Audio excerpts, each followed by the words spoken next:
یوم عاشورہ کا روزہ رکھنا، ابتدائی اسلام میں یوم عاشورہ کا روزہ فرض تھا،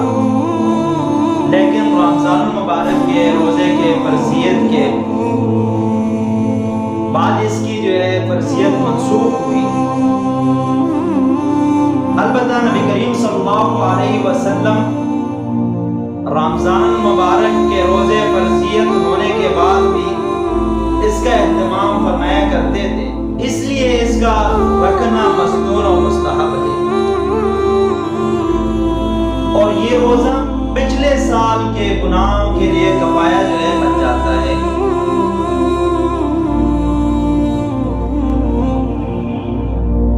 وفات سے پہلے رسول اللہ صلی اللہ علیہ وسلم کو بتایا گیا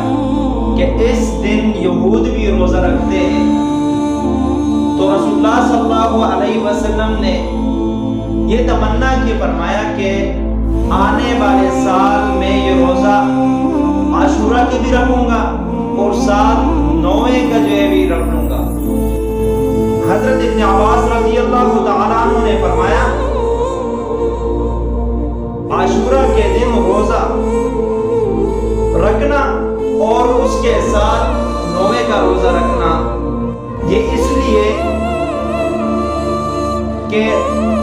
آپ علیہ السلام کو جب بتایا گیا تھا تو آپ علیہ السلام نے یہود کے مخالفت میں یہ فرمایا کہ یہود کے مخالفت کرو،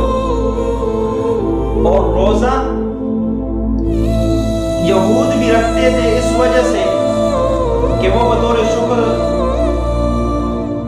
روزہ رکھتے تھے۔ تو رسول اللہ صلی اللہ علیہ وسلم نے پھر فرمایا کہ ان کے مشابہت سے بچنے کے لیے 9 یا 10 رکھا جائے، اپنے بچوں پر، آل و عیال پر، ان پر وسعت کے ساتھ، فراوانی کے ساتھ 10 محرم